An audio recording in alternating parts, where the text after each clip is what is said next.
यदि आप BTSC JEE exam की तैयारी कर रहे हैं तो एग्जाम तक का पूरा रोड मैप मैं आप लोगों के लिए लेके आया हूं। और आपका टारगेटेड स्कोर होना चाहिए 85 प्लस, और वो कैसे आप इजीली अचीव कर सकते हो। सिलेबस में थोड़े चेंजेस भी हैं, तो उन सब पे हम बात करने वाले हैं।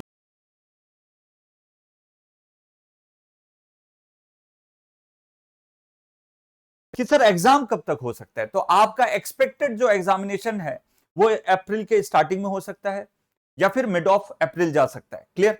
तो उस हिसाब से देखा जाए तो मोटा मोटी आपके पास 3 महीने का समय है, जिसमें स्टार्टिंग के 2 महीने आपको पूरी एनर्जी झोंकनी है। 1000%। इसीलिए लिखा है कि जितना हो सके उससे ज्यादा आपको समय देना है आपको, क्योंकि टेक्निकल पे पूरी चीज रहने वाली है।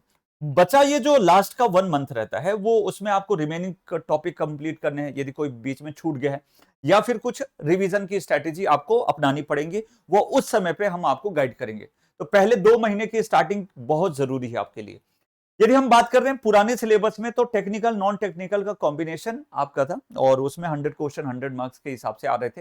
बट अभी जो नया पैटर्न चेंज हुआ है, उसमें केवल और केवल टेक्निकल रखा जा रहा है। मतलब 100 क्वेश्चन 100 मार्क्स के लिए आ रहे हैं, मतलब 100 क्वेश्चन 100 मार्क्स, समय वही रहेगा, और फिर लास्ट में जाके इसको 75 में कवर किया जाएगा। ठीक है। उसके बारे में आगे बात करते हैं, पर 100 क्वेश्चन 100 मार्क्स और केवल टेक्निकल, तो आपके तो भाई बल्ले बल्ले। तो जो बच्चे बिल्कुल टेक्निकली एग्जाम को प्रिपेयर कर रहे हैं, तो उनके लिए तो बहुत बड़ा बेनिफिट होगा। और वो इस सेंस में होगा क्योंकि आपका स्कोर भी बहुत अच्छे इजीली स्कोर कर सकते हैं। कई ऐसे इंजीनियरिंग के स्टूडेंट्स होते हैं जिनके भाई नॉन टेक्निकल अच्छे नहीं होते, तो वहां पे वो मात खा जाते हैं। तो यहां पे आप जो भी बच्चे टेक्निकली मेहनत करके रखे, टेक्निकली सब्जेक्ट पे कमांड करके रखे, उनके लिए तो बहुत बड़ा मौका है। 80 से 85 का स्कोर रखिए, उससे ज्यादा ही रखिए मैं तो कहूंगा, क्योंकि वैकेंसी कम है। तो 85 प्लस का यदि आप टारगेट रखते हैं तो सेफ साइड में खेलेंगे। रीजन ये भी है क्योंकि एक्सपीरियंस वाले बंदे भी यहां पे एलिजिबल होने वाले हैं, और उनका एक्सपीरियंस यहां पे काउंट किया जाएगा। तो जो बच्चे फ्रेशर से, उनके कंपैरिजन में उनको ज्यादा वैल्यू मिलेगी।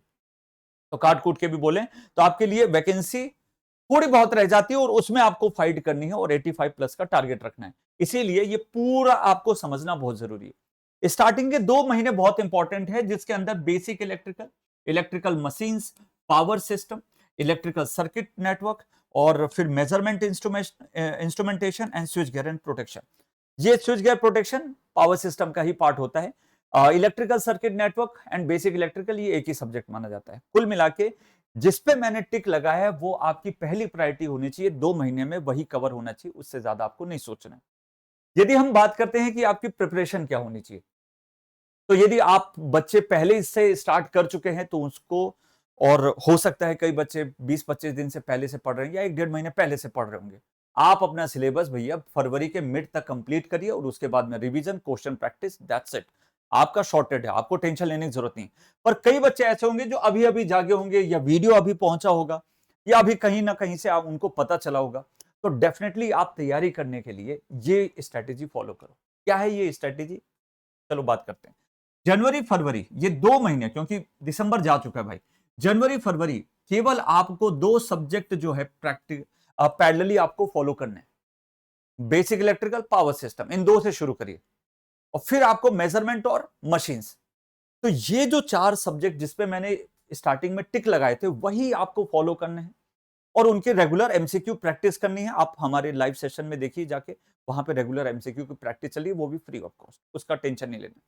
तो आपको केवल ये 2 सब्जेक्ट फॉलो करने हैं। जीएस ऑल्टरनेट ये आपका हट जाएगा, क्योंकि आपका सिलेबस चेंज हो चुका है। क्लियर।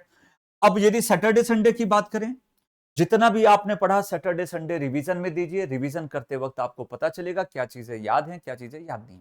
और मैं आपको बोलूंगा, स्टार्टिंग से 2 से 3 वीक ये जरूर दिमाग में रखिएगा, जब भी आप नए सब्जेक्ट पढ़ते हैं, उसको कैच करने में, उसको यूटिलाइज करने में, उसको समझने में, दिमाग लगाने में भाई समय लगता है, भूल जाती हैं चीजें। तो इसलिए आपको सैटरडे संडे बहुत जरूरी है, और उससे शॉर्ट नोट बनाने की ट्राई करिएगा। यूट्यूब पे एमसीक्यू प्रैक्टिस फ्री चल रही है, तो उससे आपका बहुत बड़ा बेनिफिट हो जाएगा।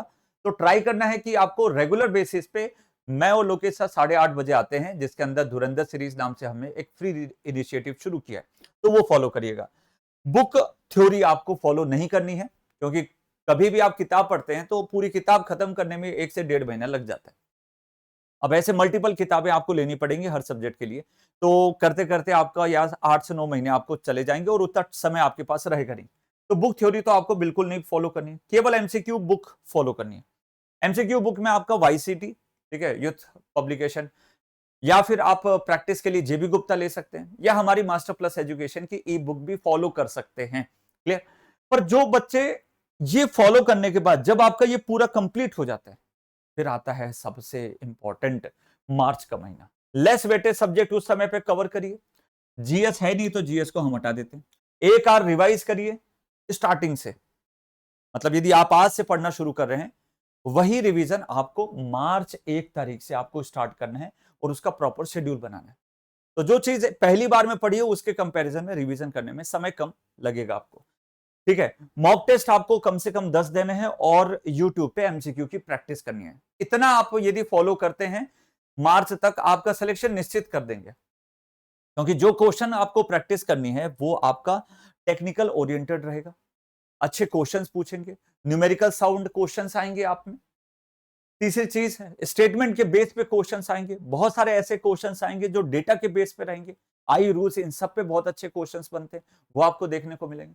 तो मेहनत आपकी बहुत अच्छी खासी लगने वाली है। यदि आप अच्छे नोट्स के साथ प्रिपेयर कर रहे हैं तो बिल्कुल अभी से प्रिपेयर करना शुरू कर दीजिए और यूट्यूब पे फ्री एमसीक्यू फॉलो करिए, ठीक है। बट यदि आपके पास कुछ संसाधन अवेलेबल नहीं है और आप चाहते हैं इस एग्जाम को क्लियर करना, तो बीटीएससी जेई का हमने कोर्स लॉन्च करके रखा है मेरे बच्चों। वहां से आप बहुत अच्छे तरीके से तैयारी कर सकते हैं। रेगुलर आपको मॉनिटर करने वाले हैं, गाइड करने वाले हैं, पर्टिकुलर वीडियो लेक्चर्स आपके अवेलेबल हैं। प्राइवेट टेलीग्राम डाउट्स के लिए दिया गया है, लेक्चर की पीडीएफ वहां पे अवेलेबल है जो डाउनलोड करके आप प्रिंट आउट भी ले सकते हैं, समय आपका बचेगा। तो मिलते हैं नेक्स्ट वीडियो के साथ, और यदि आप इंटरेस्टेड हैं बिल्कुल धूमधाम से तैयारी करने के लिए, तो यूट्यूब पे हमसे जुड़िए और शुरू कर दीजिए अपनी पढ़ाई। Thank you so much. यदि बैच परचेज करना है आपको, डेफिनेटली इनरोल करिएगा। बहुत सारे हमने अभी 2 साल के अंदर 500 से ज्यादा धुरंधर बनाए हैं। तो अब आपकी बारी है, मेहनत करना शुरू करिए, हम आपके साथ में हैं। डिस्क्रिप्शन में उसकी लिंक दी गई है बैच की, जरूर ज्वाइन करिएगा। Thank you so much.